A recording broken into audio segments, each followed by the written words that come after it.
Bu, gimana Bu? Begini, kita udah suami istri udah baik. Enggak. Ibu jangan salah ngomong. Bisa fitnah nih. Kata siapa kita suami istri? Bu, jangan salah ngomong Bu. Ini fitnah kecil. Maksudnya suami istri saya, Pak. Sama suami. Apalagi lebih jelek lagi. Jadi saya suami ibu. Yang benar ibu, jangan gitu Bu. Ibu. Suami dengan saya. Bismillahirrahmanirrahim. Assalamualaikum warahmatullahi wabarakatuh. Assalamualaikum warahmatullahi wabarakatuh. Sangat menarik sekali Ustadz memberikan, maaf saya perkenalkan dulu. Ya Bu, kenalan Bu. Iya, nama saya Endang Hartati dari IPHI Bongaswetan Kabupaten Majalengka. Ustadz, saya sangat tertarik sekali dengan materi tentang kebaikan.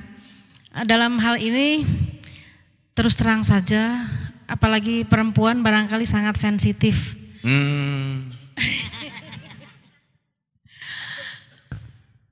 Memang saya tahu rumusnya. Kita tidak perlu berusaha untuk memberi tahu orang lain kalau kita orang baik. Nah, yang jadi persoalan bagaimana kita menekan agar ketika kita berbuat baik kemudian orang lain bukan hanya tidak berterima kasih tetapi malah sebaliknya dia berbuat culas misalnya seperti itu. Nah, bagaimana kita bisa menekan hati agar bisa tulus menerima kenyataan seperti itu. Baik. Terima kasih. Assalamualaikum. Waalaikumsalam warahmatullahi wabarakatuh.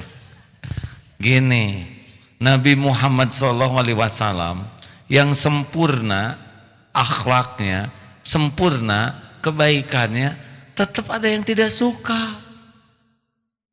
Apalagi kita yang nyebelin asli, benar? Jadi sudah mustahil semua orang suka ke kita tuh mustahil. Pasti ada yang tidak suka. Bagaimana kalau ada perbuatan yang kurang baik ke kita? Satu, harus syukur. Kenapa syukur? Syukur bukan kita yang berbuat jelek ke dia. Kayak kecopetan.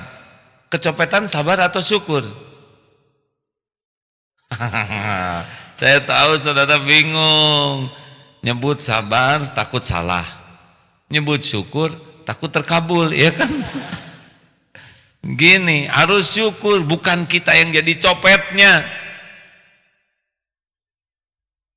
Iya kan? Gimana kalau takdirnya kita jadi copet? Gara-gara kita tidak bisa menjaga diri. Jadi kalau ada orang yang berakhlak jelek ke kita, kita syukur. Kita tidak jadi dia. Yang kedua, kita bisa belajar dari orang yang berakhlak buruk supaya kita tidak melakukan hal yang sama. Dia janji ke kita tidak tepat. Saya janji pada diri saya tidak akan pernah mengingkari janji. Dia memfitnah ke kita, saya janji saya tidak akan memfitnah orang. Jadi keburukan orang itu jadi pembelajaran bagi kita. Tiga, kalau ada orang berbuat kurang baik ke kita, jadi penggugur dosa. Karena boleh jadi inilah buah daripada kita pernah nyakitin orang lain. Ibu punya dosa enggak sih? Kelihatannya tenang-tenang aja, Punya ya? Sedikit atau banyak? Banyak. Banyak atau banyak sekali? Banyak sekali atau luar biasa banyaknya? Nah, itu teh bekal balik ke kita, Bu.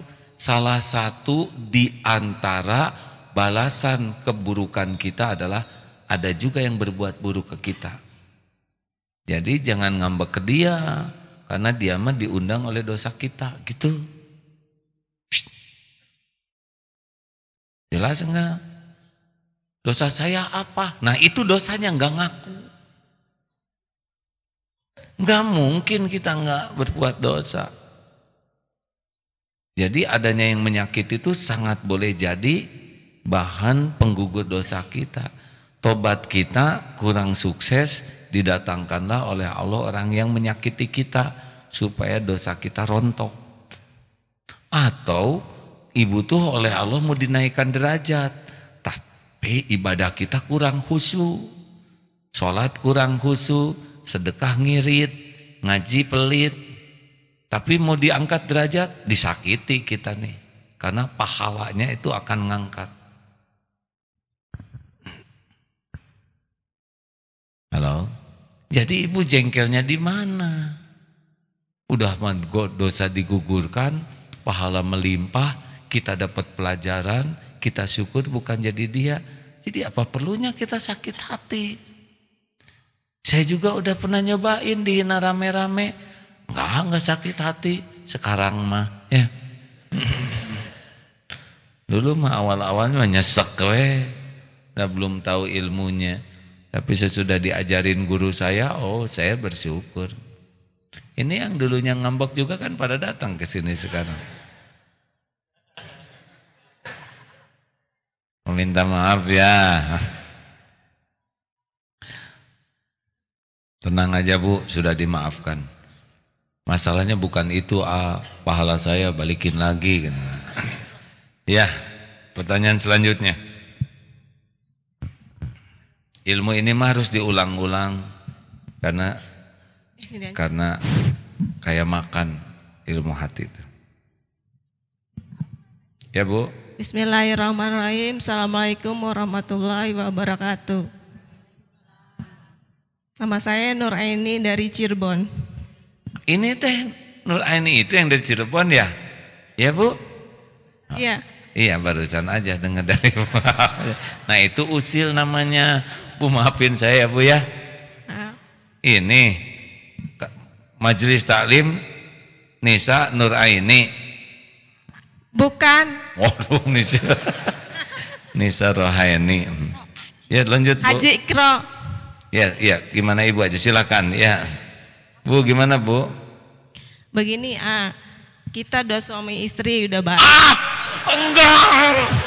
Ibu jangan salah ngomong. Bisa fitnah nih. Kata siapa kita suami istri? Bu jangan salah ngomong Bu. Ini fitnah kecil. Maksudnya suami istri saya Pak. Sama suami. Apalagi lebih jelek lagi. Jadi saya suami ibu. Yang benar ibu jangan gitu Bu. Ibu. Suami dengan saya. Masa ibu ya tenang dulu. Ibu ngomongnya benar Bu. Suami dengan saya. Tambah jelek lagi. Bu awas Bu. Maaf Pak. Ya tenang, Ibu tenangkan dulu, tenang. Suami saya dengan saya sudah istiqomah. Iya, gini atuh. Baik-baik. Ibu jangan ngomong kita ya. Kalau kita tuh saya ikutan. Kami berdua. Nah, sok lah lebih aman. Ya. Ini serius hadirin. Karena kita suka lupa dengan kata-kata kat. Ini juga pernah dulu ada santri mahasiswi gini pada waktu malam-malam kita kan apa malam-malam kita bisa jadi gosip. Baik Bu, silakan. Maaf ya Bu. Ya sama-sama Pak. Harusnya Ibu yang minta maaf ya enggak? Ya udahlah. Silakan Bu. Tadi kan udah minta maaf. Iya Bu, ya.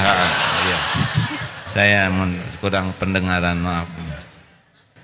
Ya kami suami istri yang sudah istiqomah gitu maksudnya. Udah menjalani dengan baik. Tiba-tiba suami jatuh cinta sama yang lain. Yang lain denger aja.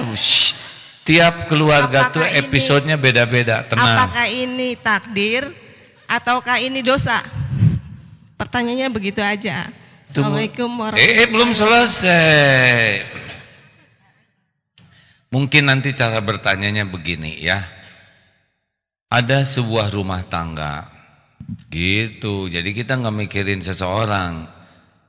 Lalu suaminya jatuh cinta lagi, gitu. Ya. Begitu bukan? Ya. Hari istiqomahnya di mana? Ya, sehari-hari kita udah istiqomah, artinya Istiqomah teh gimana maksudnya? artinya tidak melanggar, ya tidak ada keributan, kami ibadah baik-baik gitu istilahnya. Baik ya. Saya teh harus hati-hati ngejawabnya ya.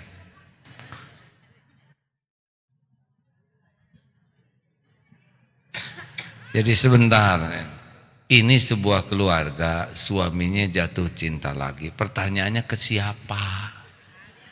Ya, apakah ke seseorang atau ke harta atau ke hewan, ke seseorang, laki perempuan? Seseorang perempuan. Nah, gitu jelas. Terus jadi gimana sekarang pertanyaannya? Ya, pertanyaannya itu apa takdir, apa dosa saya? Soalnya kan katanya jodoh itu kan takdir dari Allah. Udah nikah belum suaminya sekarang dengan itu? Tidak tahu. Ya, itu suami yang diceritain tadi ya. Kan kita cerita sebuah keluarga. Gini aja Bu ya. Ini kepada siapapun, tiap rumah tangga itu punya persoalan yang unik. Ya. Tiap rumah tangga itu unik persoalannya. Ada yang di suami, ada yang di istri, ada yang di mertua, ada yang di anak, ada yang di kesehatan, ada yang di ekonomi, macam-macam. Jadi kita tidak usah membanding-banding satu keluarga dengan keluarga yang lain, tapi dapat pelajaran.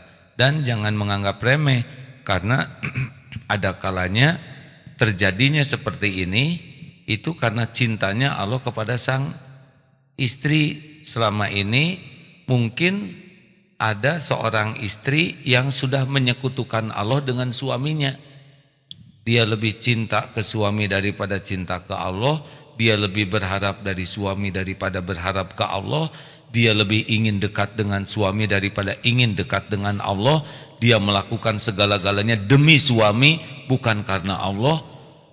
Allah tahu kan isi hati hambanya.